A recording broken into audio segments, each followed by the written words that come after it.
እኔ ጌታ ኢየሱስን እንደግል አዳኝ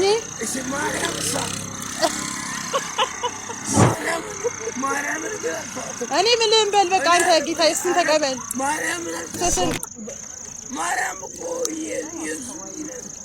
ሰካራሙ ምንም ጥቅስ ባያውቅም የአባቶቹን እምነት ጥንቅቅ አድርጎ ይዟል። የፕሮቴስታንቶች የሐሰት ድራማ አልሸወደው። የፓስተር ዮናታን ትልቁ የመጽሐፍ ቅዱስ ክህደት እምነት ላይ ስራ ከተጨመረበት ገደል ይገባል ይለናል። ሰሞኑን አንዲት እህት በእግረኛው ሚዲያ ላይ ቀርባ ካህኑ አባቴ ቤቴን ወሰዱት፣ አረብ ሀገር ለፍቼ ጥሪ ግሬ የሰራሁትን ቤት ወሰዱብኝ ያለችው ብዙዎችን ሲያነጋግር ቆይቷል። ዲራማም ተሰርቶበታል እየተባለ ነው። እናየዋለን። አግብተህ ነበር? አላገባው እና ልጅ ወለድኩ። ለምንድን ነው ሳላገባ ነው እንዴ? አግብቼ አይደለም የወለድኩት። እንዴ ሳታገባ ትወልዳለህ? በሌላኛው ህይወት በነበርክ ሰዓት አንተ ለምሳሌ ዲያቆን ነበር። ሌላኛው ህይወቴ በጌታ ሳሎን በፊት ያለው እንዳለ ጨለማ ነው። ጌታን አላ ኦርቶዶክስ ተዋህዶ ሃይማኖት አይሆነኝም፣ በቃ ይሄኛው አያድነኝም ብለህ ፕሮቴስታንት መሆን ትችላለህ፣ ሙስሊም መሆን ትችላለህ። እዛ እጂ ማገልገል ነው። እዛ ሄደህ የሄድክበትን ዓላማ ማሳካት እንጂ እዛ ሄደህ የወጣህበትን መሳደብ እኔ እንደው ስድቡ ሲፈለቀቅ ውስጡ ለምን ወጣው ምን አቀበጠኝ ለምን አርፌ ያለቀመጥም ነበር የሚል እሽጉን ስቀድ ቁጭት ነው የሚታየኝ። እኔ ከእስልምናማ አንተ ወደ እስልምናም ገብተህ ከሆነ ቁርአኑ ምን እንደሚል እዛው ማጥናት ነው እንጂ ያለብህ እስልምናውን መሽገህ ክርስትናውን ማጥቃት፣ ክርስትናውስ መሽገህ እስልምናውን ማጥቃት ልክ አይደለም። እነዚህንና ያስተምሩናል ይገስጡናል ያልኳቸው ቪዲዮዎች ቀርብ ያለው ሰላም እንደምን አላችሁ ውድ ኦርቶዶክሳዊ እህት ወንድሞቼ፣ ያስተምሩናል ይገስጡናል ያልኳቸው ቪዲዮዎች ቀርብ ያለው እናንተ ብቻ ቪዲዮቹን ላይክ፣ ሰብስክራይብ፣ ሼር እያደረጋችሁ ለተወዳጅ ኦርቶዶክሳዊ እህት ወንድሞቻችን አድርሱልኝ። ቀጥታ ወደ ቪዲዮቹ እንሄዳለን።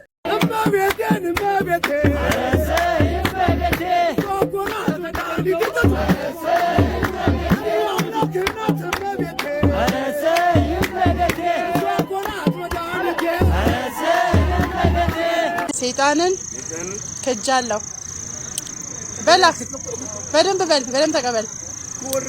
እኔ ጌታ ኢየሱስን እንደግል አዳኝ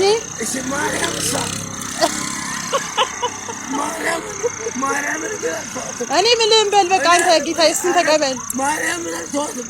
እኔ ጌታ ኢየሱስን የግል አዳኝ አርጌ እቀበላለሁ።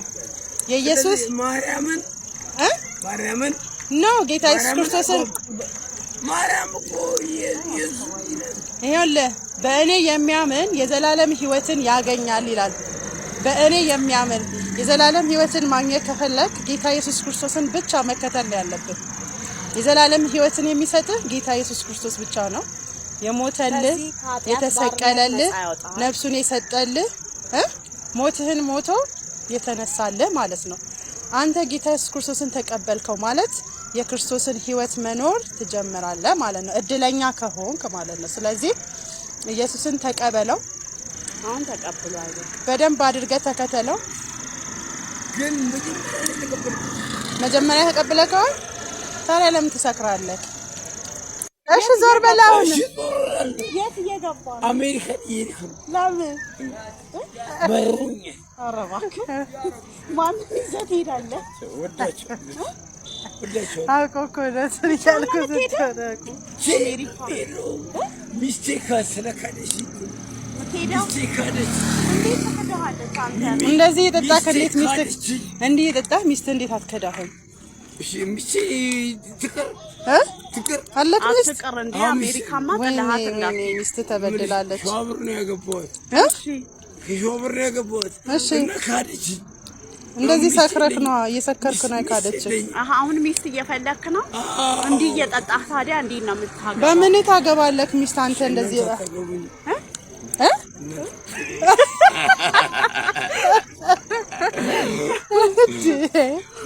ኧረ ልትወድቅ ነው ሰውዬው። አይደለም አልገባም።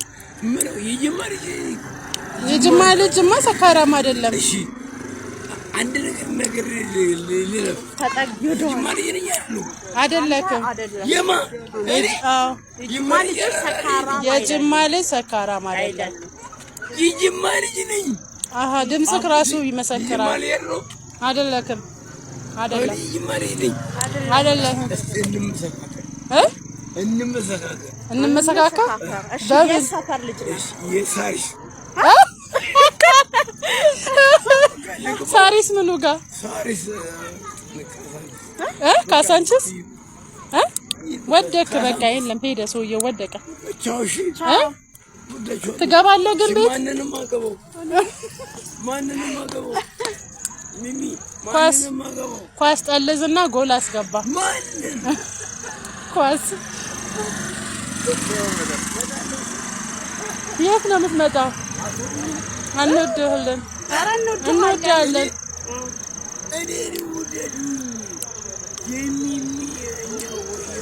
ጌታ ኢየሱስ ክርስቶስን እንደግል አዳኝ አርገህ አምነህ ተቀበል እሺ ከስካሩ ትድናለህ አተቀበልከም ይህ ቪዲዮ እንግዲህ በብዙ መልኩ ሊተረጎም ይችላል። የኛ አባቶቻችንና እናቶቻችን ያሳደጉን ከትክክለኞቹ አባቶቻቸው በመጠየቅ እምነታቸውን እንደ አባቶቻቸው አቆይተዋል። የአሁኖቹ ፕሮቴስታንቶች ግን መጽሐፍ ቅዱስን በራሳቸው አተረጓጎም እየተረጎሙ አንዱን ይዘው አንዱን ጥለው እየተጓዙ ይገኛሉ። ይህ አባት እንግዲህ ምንም ያለበት ሁኔታ በጣም አስጠሊታ ሁኔታ ላይ ቢሆንም ምንም ሰካራም ዘማዊ ቢሆንም አንድ ቀን ግን ቸሩ እግዚአብሔር ወደ ቤቱ እንደሚመልሰው ተስፋ አድርጓል። እናቴን ድንግል ማርያምን አልተዋትም ሲልም ይሰማል። የኢየሱስ የክርስቶስ እናት ናት። ጌታዬን ኢየሱስ ክርስቶስን ቀድሜ ተቀብየዋለሁ ሲል ይሰማል። ፕሮቴስታንቶች ግን አንድን ጥቅስ ገንጥለው በማውጣት ኢየሱስ ብቻ ነው አዳኝ፣ እሱ ያከበራቸው የእሱ እናት አታስፈልግም እያሉት ይገኛሉ። ከነዚህ ገንጥሎ ከወጡት ፕሮቴስታንቶች እርግጠኛ ነኝ ይህ አባት ይሻላል። ከትክክለኛ አባቶቹ መጽሐፍ ቅዱስን በስርዓት ከተረዱት አባቶቹ የተረዳውን እምነት አጥብቆ ስለያዘ በዚህ ብቻ ይበልጣቸዋል። ሲጀመር መጀመሪያ የሚቀድመው ሰብአዊነት ነበር። እንደዚህ አይነትን ሰው ያለ ፍቃዱ ቀርጾ አደባባይ ላይ ኦርቶዶክሳውያን ሰካራም ናቸው የሚል ኢንቴንሽን ህዝቡ እንዲይዝ ለማስተላለፍ ፈልገው ነው እነሱ ይህን ሴራ ይሰሩ። ይህንን ሰካራም ወንድማችን ግን በዙሪያው ያላቸው ሰዎች ስካሩን እንዲተውና ወደ ትክክለኛው መንገድ እንዲመጣ ልናደርገው ይገባል። አግብተህ ነበር? አላገባው እና ልጅ የወለድከው ለምንድን ነው? ሳላገባ ነው እንዴ? አግብቼ አይደለም የወለድኩት። እንዴ ሳታገባ ትወልዳለህ? በሌላኛው ህይወት በነበርክ ሰዓት አንተ ለምሳሌ ዲያቆን ነበር። ሌላኛው ህይወቴ በጌታ ሳሎን በፊት ያለው እንዳለ ጨለማ ነው። ጌታን አላውቅም። እግዚአብሔር ማይከብርበት ኢየሱስን ልክ ድንቁርና በጣም ያሳዝናል። በመጀመሪያ ደረጃ ወንድሜ በአዲስ ኪዳን የሃይማኖቶች ሁሉ መሰረት በተለይ ለክርስትናው ኢየሱስ ክርስቶስ ነው። የማወቅ ያለማወቅ ጉዳይ ሌላ ነው። የማወቅ ያለማወቅ ጉዳይ፣ የመኖር ያለመኖር ጉዳይ ሌላ ነው። ግን በአዲስ ኪዳን ለክርስትና መሰረቱ ኢየሱስ ክርስቶስ ነው። በአዲስ ኪዳን የተለያየንበት ምክንያት ኢየሱስ ክርስቶስን የተረዳንበት መንገድ ነው። ያወቅንበት ሳይሆን ኢየሱስ ክርስቶስን የተረዳንበት መንገድ ነው ካቶሊኩንም ኦርቶዶክሱንም እንዲሁም ደግሞ ፕሮቴስታንቱንም የሚለየው እንጂ ኢየሱስን ሳላውቅ ሚለውን ፖለቲካ አንተው። ከዛ በዘለለ ግን እኛ ከሃይማኖት በፊት ህዝብ እንደ ህዝብ የራሱ የሆነ የአኗኗር ዘይቤ ያለው የአኗኗር ስርዓት አለው። የትኛው ማህበረሰብ ነው ዝሙትን የሚፈቅደው? ከጋብቻ በፊት ያለው የትኛውም አይነት ግንኙነት ዝሙት ነው። የትኛው ማህበረሰብ ነው? አንተው እንደምትለው እንደ ሀገራችን እንደ ኢትዮጵያ ኮንቴክስት በየትኛው ብሔር በየትኛው ክልል ነው ከጋብቻ በፊት መውለድን እውቅና ሰጥቶ በዚህ ልክ እያንቀሳቀሰ ያለው ወይም ደግሞ ሲቀጥል የነበረው? እንደ ህዝብ አትጨፍጭፈን እንጂ። ለምሳሌ ያክል ሃይማኖት የሌላቸው ማህበረሰቦች አሉ፣ ገና እንደ አዲስ ሃይማኖትን እየተቀበሉ ያሉ። እነዚህ ሰዎች እኮ ከጋብቻ በፊት ከሴት ጋር ቢያገኙ ይገሉሃል። ይገድሉሃል። እንዴ ማለት ምንም ነገር የለንም ማለት ነው እንዴ? ሰው እኮ በህገ ልቦናም ይኖር ነበር። በዚህ ልክ ድድብ ድንዝ ብለህ መኖር ጥሩ አይደለም። ሲቀጥል ኢየሱስን የማወቅ ያለማወቅ ጉዳይ ከድቁና ጋር አይገናኝም። ለምሳሌ ያክል አንድ ዲያቆን በድቁና እንዲኖር ወይም ደግሞ በድቁና እንዲኖር የመጀመሪያው ነገር ከሴት ጋር ያለ መገናኘት። ይሄ የመጀመሪያው ግን አንድ ዲያቆን ከሴት ጋር አይገናኝም ከጋብቻ በፊት ወይም ደግሞ ቤተክርስቲያኒቱም ህዝቡም አውቆ የሱ የሆነችውን ሴት መርጦ አጭቶ ወደ ራሱ ህይወት አምጥቶ የራሱ በቤተክርስቲያኒቱ ውስጥ ያረጋት ድረስ ከሴት ጋር መገናኘትን ለአንድ ዲያቆን አይፈቀድም። ኦሬዲ በቃ ክህነቱ ድቁናውን ያጣል የሚል ህግ አለ እንዴ? ኢየሱስን ከማወቅ ካለማወቅ ጋር ይሄ ምን አገናኘው? መመሪያ እኮ ነው። ለምሳሌ ያክል አንድ ሰው የሆነ ተቋም ላይ ገብቶ ሲሰራ ይሄን አንድ ኦዲተር ለምሳሌ ያክል ስራው ኦዲት መስራት ነው። በቃ አንድ የጤና ባለሙያ ስራው ማከም ነው። አንድ የጤና ባለሙያ ሂሳብ ሰራለው ቢል ከሙያው ይገለላል። ይሄ መንፈሳዊ ቢሆንም ማለት አንድ ዲያቆንም እንደዚሁ ከጋብቻ በፊት ከሴት ጋር ተገናኘ ማለት የመጀመሪያው መስፈርቱ ባይዘው ድቁና ከተቀበለ በኋላ ድቁና ከመቀበሉ በፊትም በድንግልና እኖራለው ብሎ ነው። ይሄንን አጥፍተህ ስታበቃ አሁን ለዚህ እንደ ምክንያት የምታቀርበው ኢየሱስን አላውቀውም ኢየሱስ አይገናኝም እኮ ሲጀመር እኮ ድቁና በንጽህና መኖር እንደ ኢየሱስ መኖር ነው። እንደ አንዱ መስፈርት ይሄ ነው እና አለማወቅ ድንቁርናህን በአደባባይ እየወጣ በቃ ለማያውቁ ሰዎች ካንተ የተሻለ ነው ባይዘው አንተን እየጠየቀ ያለው ልጅ ካንተ የተሻለ አንተ ዲያቆን ነኝ ከምትለው ሰውዬ የተሻለ አመለካከት አለው። ያውቃል በቃ አንድ ዲያቆን ከሴት ጋር መገናኘት እንደማይችል ያውቃል። እንግዲህ እስቲ ደግሞ ተመልከቱት በተጨማሪ የሚለው ኢየሱስ ክርስቶስ ብስተይት ለዘይ ጸምኦ ኢየሱስ ክርስቶስ ጽዋ መድኃኒት ለዘይ ሰጥቶ ብለ ኢየሱስ ስሙ ይጣፍጣል ብለ በአማርኛ ለምንድን ነው እኔ ኢየሱስ ቅዳሴ ማርያም በአማርኛ ብታነብ እኔ አንዳንድ የጴንጤ መምህራን እንደውም የኛ መጽሐፍ በደንብ ያነባሉ። መድኃኒዓለም ሚስጥረ ስጋዌ ቅዳሴ ማርያም ላይ ሚስጥረ ስጋዌ ማለት የክርስቶስ ሰው መሆን በስጋ የመገለጥ ሚስጥር ቅዳሴ ማርያምና ቅዳሴ እግዚእ ቅዳሴ ዲያስቆሪዮስ እነዚህ ቅዳሴያት ላይ ኦርቶዶክስ ተዋህዶ ሃይማኖት አይሆነኝም በቃ ይሄኛው አያድነኝም ብለህ ፕሮቴስታንት መሆን ትችላለህ፣ ሙስሊም መሆን ትችላለህ። እዛ እጂ ማገልገል ነው። እዛ ሄደህ የሄድክበትን ዓላማ ማሳካት እንጂ እዛ ሄደህ የወጣህበትን መሳደብ እኔ እንደው ስድቡ ሲፈለቀቅ ውስጡ ለምን ወጣው ምን አቀበጠኝ ለምን አርፌ ያለቀመጥም ነበር የሚል እሽጉን ስቀድ ቁጭት ነው የሚታየኝ። እኔ ከእስልምናማ አንተ ወደ እስልምናም ገብተህ ከሆነ ቁርአኑ ምን እንደሚል እዛው ማጥናት ነው እንጂ ያለብህ እስልምናውን መሽገህ ክርስትናውን ማጥቃት ክርስትናውስ መሽገህ እስልምናውን ማጥቃት ልክ አይደለም። አንደኛ። ሁለተኛ ከእምነት ወደ እምነት የሚሄዱ ሰዎች ለምሳሌ አንተ ክርስቲያን ነህ፣ አይ በቃ ከዛሬ ጀምሮ የምድንበት እምነት እስልምና መሆኑ ገብቶኛ ብለህ ትሄዳለህ።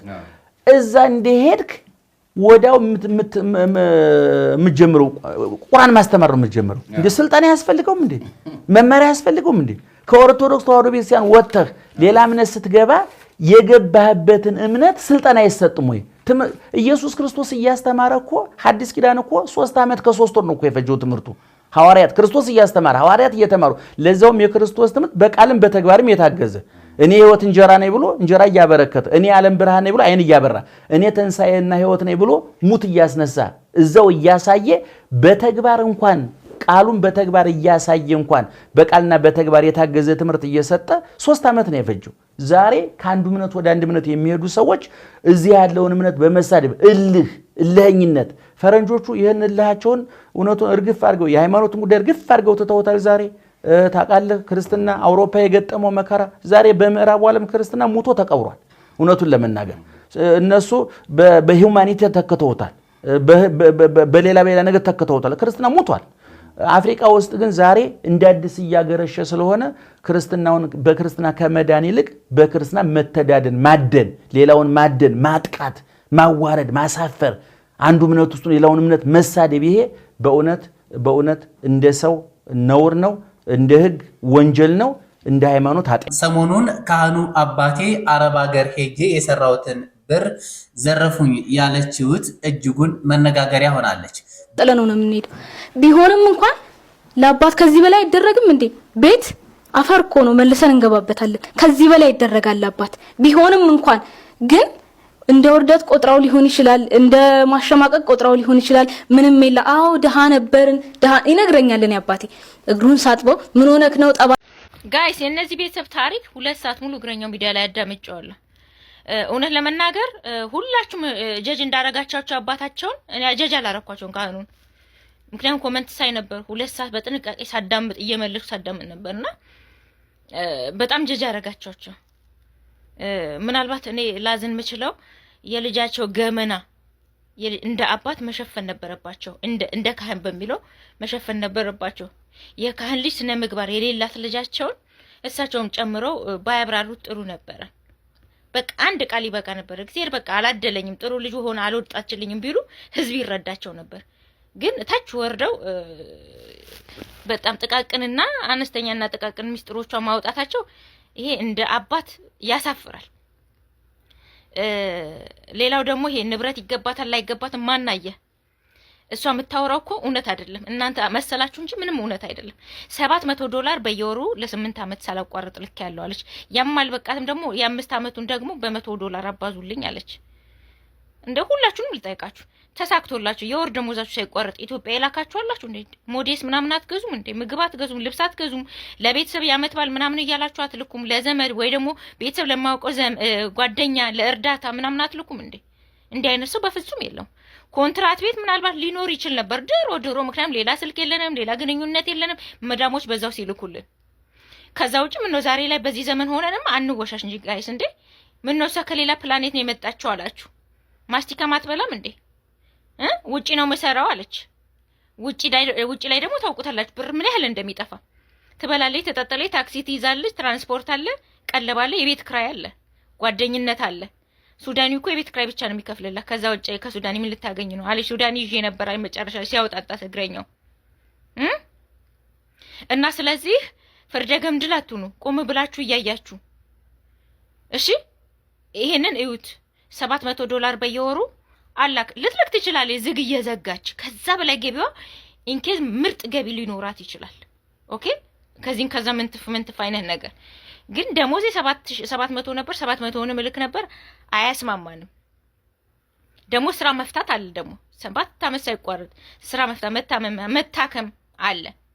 ኦኬ ይሄን እንዳለ ያዙልኝ። ሌላው ሲቀጥል ደግሞ አባገዳ ፓርቱን እንዳትረሱት። ልጅ አባትየው የቀድሞ ባሏን ከና አባቱ ስም ሲጠሩ ነበረ። የሁለተኛውን ግን ስሙን አልጠራም ብለዋል። እዛ ጋር አስምሩልኝ። የአባቱን የሁለተኛ ባሏን ስሙን አልጠራም ሲሉ ለምን እኔ አይ ስሙን አልጠራም አሉ። ለምን የባሌን ስም አልጠራም? የልጄን አባት ስም ለምን አልጠራም? የቀድሞ ባሌን ስሙን ሲጠራ ነበር። እንዲጠራ ፈልጋለሁ ስሙን ጥራው ብላ ስታሳስታቸው ነበር። ከዛች ደግሞ በሶስተኛ ደረጃ የአባገዳን ስም ማጥፋት ነው። አባገዳ እያለች የአባገዳን ስም ማጥፋት ነው ብላ ከአባቷ አንደበት ላይ የሁለተኛው ባሏ ስም እንዲወጣና ኃይለ ቃል እንዲናገሩ አባገዳንና የሁለተኛ ባሏን ስም አያይዘው የሆነ ቃላት እንዲጠቀሙ በጣም ስትሞክር ነበር። አስተውላችሁ እንድታስተውሉ ጋብዛችሁ እንደገና ስሙት። በጣም ነው ደም የሚያፈለው። እናንተ ለምንድን ነው ስሜታው የምትሆኑ? ከአረብ ሀገር ተመላሽ ስለሆነች ብቻ ንጹህ አታርጓታ። ታጭስ በገንዘቧ ነው ትላላችሁ። ካጨሰችን ወጣ ብላ ታጭሳ። ጋይስ ምን ሆናችሁ ነው? ቤቱ ስለምን ታጭሳል? የካህን ቤት እኮ ነው። የካህን ቤት ነው። ወንድ ይዛባቸው ነው የመጣቸው ቤት ውስጥ። ወንድ ይዛ መጣ ቤት አደረች። በጣም እኮ ነው የሚያስጠላ። የካህን ልጅ እኮ ናት። አልደበቁለትም። ምን የሚደበቅ ታሪክ? በጣም እኮ ነው በቁም የገደለቻቸው። የካህን ልጅ እኮ ናት። የካህን ቤት የዝሙት አጋንንት ልትዘሙት ወንድ ይዛ ነው ቤት የገባችው እና ያደረችው። እናንተ በጣም ህመም አለው እኮ። እንዴት ተረዳችሁት? እነኚህ ሰውዬ እኮ ቆብ ደፍተዋል። እንዴ ምን ሆናችሁ ነው? በጣም ሲሰድቧቸው ነበረ። ከዛስ ንብረቷን መልሱላት፣ ቤቱን መልሱላት። መልሳት መልስ። የኔን ቤት ሲሰራ ነበር ያለችው ስራ አልነበረውም። የኔን ቤት ሲሰራ ነበር ያለችው ፓርትስ ቤታቸው አያስብለውም። ስራ አቁሞ ያንን ቤት ከሰሩ ቤታቸው አያስብለውም። ለአባታችሁ የሰራችሁትን ቤት መልሳችሁ ትወስዳላችሁ። ገንዘቡ የሷን እንበል። እኔ እኮ አላከችም ቤቱን አልሰራችም እያልኩ አይደለም፣ ግን ለወላጆች የተሰራ ቤት ይወሰዳሉ። እሳቸው በራሴ ገንዘብ ነው ብለዋል። ግን እንበል በሁለቱም ገንዘብ ተሰራ እንበል፣ የመኖር መብቷ ይጠበቅላት። ግን ወላጆችን ውጡ ቤቱ የራሴ ነው ይባላል? እንዴት ነው የምታስቡት? ለራሳችሁ አባት የማታደርጉትን በሰው አባት ላይ ሲደረግ ለምን ፈቀዳችሁ? አባታችሁ ምንም ቢሆን እንደዚህ አታደርጉት ማለት ሜዳ ይኑር፣ እናታችሁ ሜዳ ትኑር። ስነ ምግባሯ ካወሩት አንፃር ትክክል አይደለም፣ ጥሩ ልጅ አይደለችም። ታናሽ እህቶች እኮ ይሳሳሉ። ታናሽ እህቷ እርድብን ነው ያለችው። በእርግጥም አረብ ሀገር ላለች እሳቸው ምን አሉ? ከ3 ቀን በኋላም ከ3 ምናምን በኋላም እንትን ይላሉ አሉ። በቃ አረብ ሀገር ላሉ ሰዎች ኢትዮጵያ ያሉ ወላጆቻችን ቤተሰቦቻችን ጥሩ ቫልዩ የላቸው፣ የሚያደሉት ኢትዮጵያ ላሉ ነው። በእርግጥ ግን ቢሆንም ልጅቷ ላይ ብዙ ስህተት አለ። እውነቴን ነው። እንደ ዛሬ ረጅም ቪዲዮ ሰርቼ አላውቅም። ሄዳችሁ ይሉ እቺ እህታችን በእግረኛው ሚዲያ ላይ በጣም ታሪኳን ስታወራ በጣም አሳዝናኝ ነበር እና በጣም እንዴት እናትና አባት እንዴት እንደዚህ ያደርጋል ምናምን ብዬ ነበር። ግን አሁን ሳስበው እና ሙሉ ፊልሙን ሳየው አባታቸውንም እህቷንም ሳይ እቺ ልጅ ምን ነክቷት ነው? ወጣት ናት። የትም ሄዳ አረብ ሀገር ሄዳ ከድሮ የተሻለ ነው። አሁን በዛ እድሜ በዛ ጊዜ ይህን ቤት ለአባቷ ከሰራች እሷ ደግሞ አሁን ብትሄድ የዚህን የፍቼን አይነት ቤት 3-4 ቤት ትሰራለች። ከዚህ 115 ኪሎ ሜትር የሚርቅ ቤት ነው። በዚህ ላይ ካህን ናቸው። ከገጠር ነው ወደ ከተማ ያመጣቻቸው አባቷን። ስለዚህ ተመርቃ ምርቃት ወስዳ ከእናቷ ከአባቷ ከእህቶቿ ስጦታ ሰጥታም ቢሆን ከሳቸው ጋር የተካሰሰችበትን ከሳቸው ጋር የቆየችበትን በክርክር ሄዳ ብትሰራ 30 ምናምን ሺህ ብር ተገዛ ቤት አይደለም 15 ሚሊዮን ብር 10 ሚሊዮን ብር የሚገዛ ቤት አፓርታማ አዲስ አበባ አገዛም እቺ ወጣት ልጅ ትገዛለች። ግን እልህና ቁጭት በውስጧ መንፈስ ስለገባባት ከአባቷ ጋር በእልህ መከራከር ነው የፈለገችው። ሲገባኝ በቃ ቤቱ እንዲሸጥና የሆነ ነገር እንድታረግ ነው የፈለገችው እንጂ እውነት ያን ፍቼ ያለውን ከዚህ 115 ኪሎ ሜትር የሚርቀውን ቤት ፈልጋው አይመስለኝም። ስለዚህ እናቴ እህቴ አባትሽ ደካማ ናቸው፣ እህቶችሽ አሉ፣ እናትሽ አሉ። ለነሱ በስጦታ መልክ ሰተሽ በሽማግሌ ተመርቀሽ ቀሪ ህይወትሽን ቆንጆ ህይወት የተሻለ ህይወት እንድትኖሪ ጌታ ያመቻችልሻል። ንገሯት፣ አርሱላት። ምርቃት ይበልጣል ከአባትና ከእናት። ስለዚህ እንድትመረቅ ስጦታ ሰጥታ ቀሪ ህይወቷን የተሻለ ኑሮ እንደምትኖር ደግሞ እርግጠኛ ነኝ። የድሮ ህይወቷን እንኳን ደግማ ሄዳ ብትሰራ እንደ ፍቺ አይነት 5 ቤት ትገዛለች። አዲስ አበባ ውስጥ ራሱ መግዛት ትችላለች። ስለዚህ ገና ነሽ፣ በርቺ በሏት፣ አበረታቷት። ስጦታ ሰጥታ ወንድሞቻችን እናቶቻችንን እናመሰግናለን። እንደዚህ አይነት የቤተሰብ ጉዳዮች ግን ወደ አደባባይና ወደ ቀረጻ ባይወጡ እጅጉን ደስ ይል ነበረ። በዛው አካባቢ ያሉ ታዋቂ ሰዎች፣ የሚፈሩ ሰዎች፣ የሚከበሩ ሰዎች ይህን ችግር ቢፈቱት እጅጉን ምንኛ ባስደሰተ ነበር። እህታችንን ታርመሽ ተገስጠሽ ካህናት አባቶችሽን አክብረሽ ተስማምታችሁ ለሁሉም ያለው ይበቃ ነበር። ይችን ጥለናት ለምንሄድ ዓለም በዚህ በምድራዊ ህይወት የዚህን ያክል ባንካሰስና ገመናችንን አደባባይ ላይ ባንወጣ እጅጉን ጥሩ ነው።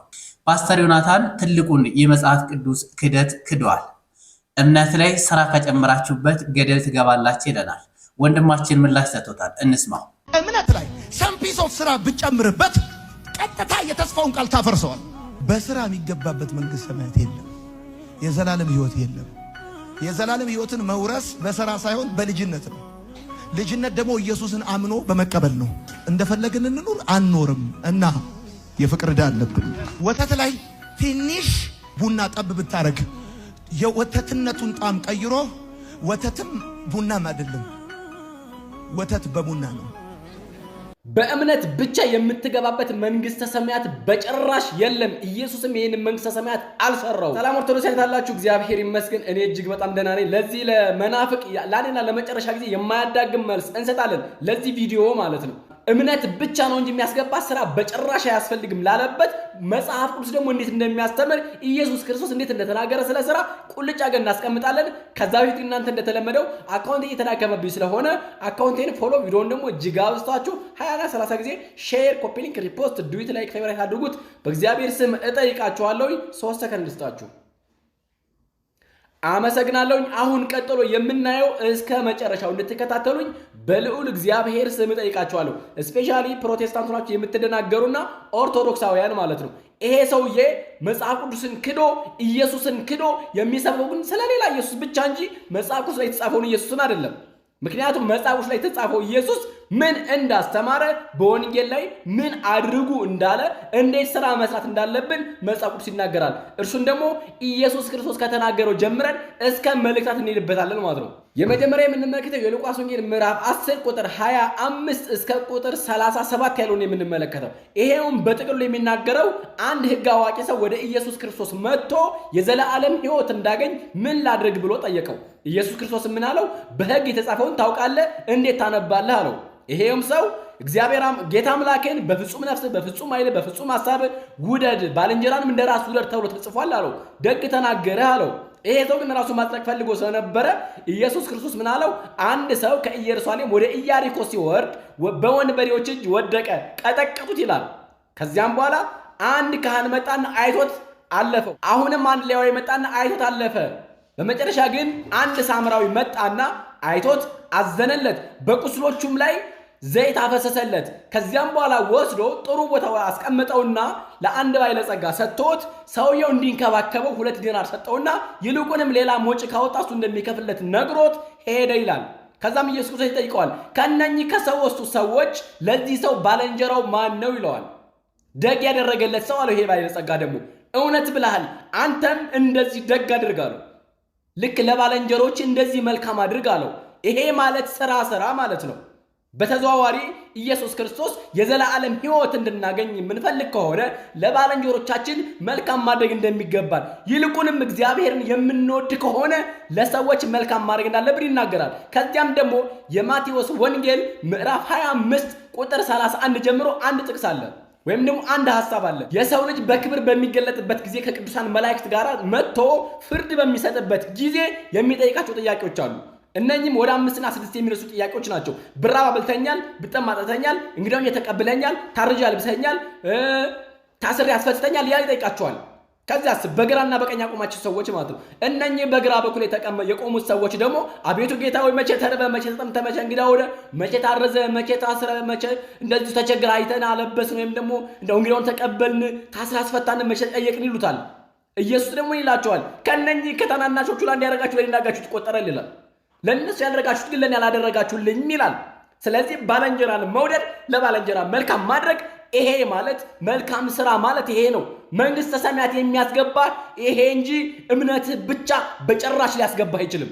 አምነህ እንደ ድንጋይ ብትቀመጥ በጭራሽ ማመንማ አጋንንትም ያምናሉ፣ ይንቀጠቀጣሉ፣ ነገር ግን መልካም ስራ የላቸውም ነው የሚለው መጽሐፍ ሲናገር። ስለዚህ የፕሮቴስታንት እምነት የአጋንንት እምነት ነው ማለት ነው። በተዘዋዋሪ እንደ አጋንንት ናቸው ማለት ነው። ለምን? ስራ የላቸውማ። መልእክትም እንደሚናገረው ስራ የላቸውም። እነኚህንስ መልካም ያደረጉት ምን ይላቸዋል? እናንተ የአባቴ ብሩካን ዓለም ሳይፈጠር ጀምሮ የተዘጋጀላችሁን ርስተ መንግሥተ ሰማያት ትወርሱ ዘንድ ወደ እኔ ኑ። ብራብ አብልታችሁኛል፣ ብጠማ አጠጥታችሁኛል፣ እንግዳ ተቀብላችሁኛል፣ ብታረዝ አልብሳችሁኛል፣ ብታሰር አስፈታችሁኛል እያለ ይመሰክርላቸዋል ማለት ነው። ምናቸው አጸደቃቸው? ስራቸው አጸደቃቸው ማለት በተዘዋዋሪ ምንም የማንፍቀው ሀቅ ነው። ይሄ ወንጌል ላይ ክርስቶስ ኢየሱስ የተናገረው ነው። መልእክት ነው እንኳን እንዳትል ኢየሱስ የተናገረው በምጽአት ጊዜ የሚጠይቅ ይሄንን ነው እንጂ እንዴት ነው እኔን ያመንከኝ አይደለም። ተጠምቀህ ቁጭ ብለው ወይ ያልከው አይደለም የሚጠይቅህ። ጎሽ በእኔ አምናለሁ አይደለም። ጌታ ሆይ የሚሉኝ በመጨረሻ አያውቃቸውም ነው የሚላቸው። አያውቅህም። አንተ ዛሬ ጌታ ሆይ ያልክ ብትቀደድ አያውቅህም። ይሄንን ማመን አለብህ። ሌላ ደግሞ ዮሐንስ ራእይ ምዕራፍ 22 ቁጥር 12 ላይ እንደዚህ ይላል፣ እነሆ በቶሎ እመጣለሁኝ ለእያንዳንዱም እንደ ስራው መጠን ከፍለው ዘንድ ዋጋዬ ከእጅ ናት ይላል። ዋጋህን ይከፍላል። ከየት ነው? ከእጁ ነው ዋጋው። የሚከፍል እንደ እምነት አይደለም፣ እንደ ስራ ነው የሚከፍል። እንደ ስራ ልብ አድርግ። ያዕቆብ አሁን በመልእክቱ ይጽፋል። የያዕቆብ መልእክት ምዕራፍ 2:20 ላይ እንደዚህ ይላል፣ አንተ ከንቱ ሰው እምነት ከስራ ተለይቶ የሞተ መሆኑን ልታውቅ ትወዳለህን? ይላል። ጥያቄ ነው የሚጠይቀው። እንደው አባታችን አብርሃም ልጁን ይስሐቅን በመሠዊያው ባቀረበ ጊዜ በስራው የጸደቀ አልነበረምን? ይላል። አየህ፣ በስራውን የጸደቀ አብርሃም ማለት ነው። በእምነቱ አይደለም የጸደቀው፣ በስራው። ልብ አድርግ። ከዛስ ደግሞ የዮናታንን ክህደት ደግሞ እንዴት መልእክት እንደሚያፈርሰው ደግሞ ቁጥር 24 ላይ እንደዚህ ይላል፣ ሰው በእምነቱ ብቻ ሳይሆን በስራው እንዲጸድቅ ታያላችሁ ይላል። አየህ፣ በእምነት ብቻ አይደለም በስራ ነው የምትጸድቀው። አቶ ዮናታን ገደል ትገባለህ። አንተና የሚከተሉ ሰዎች ገደል እየከተትክ ነው። አንተ ገደል ገብተህ ማለት ነው። ወንጌልን ትክዳለህ፣ መጽሐፍትን ትክዳለህ። የአንተ የምሰብከው ሌላ ኢየሱስ ነው። ማንኛ የማናውቀው መጽሐፍ የማያውቀው ኢየሱስ የማያውቀው ሌላ ኢየሱስ በአንተ ውስጥ አለ። እሱን አንተ ውስጥ የገባውን ስፕሪት አስወጣ። ቁጥር 26 ላይ ደግሞ እንደዚህ ይላል፣ ከነፍስ የተለየ ስጋ የሞተ እንደሆነ እንዲሁ ደግሞ ከስራ የተለየ እምነት የሞተ ነው ይልሃል። አለቀ። ይሄን ነው የሚናገረው። የማትሰራ ከሆነ እምነት በጭራሽ ሊያድን አይችልም። በጭራሽ ነው 100% እርግጠኛ ሆኜ የምነግርህ፣ በእምነት ብቻ መጽደቅና መዳን አትችልም። አይኖ እንዴት ድሃ እንደምትጠላ እናውቃለን። ስለዚህ ለድሃ ልታበላ አትችልም። ለድሃ ልትራራ አትችልም። አንተ የምትሰብከው የፕሮስፔሪቲ ጎስፕል ድሃ የሚጠላ ጸረ ድሃ የሆነ እንጂ ድሃን የሚያቅፍ ለተቸገረ የሚረዳ እንዳልሆነ እናውቃለን። ስለዚህ የመዳን ተስፋ የለህም። በወንጌል አምናለሁ ያክ ነገር ግን የመዳን ተስፋ የሌለ እጅግ የምታሳዝን ተቅበዝባዥ ነፍስ ውስጥ ያለ አቶ ዮናታንና መሰሎች ናቸው። እግዚአብሔር ለእናንተ ደግሞ ብርሃኑን ያብራላችሁ፣ ከጨለማ ወደሚደነቅ ብርሃን ያወጣችሁ።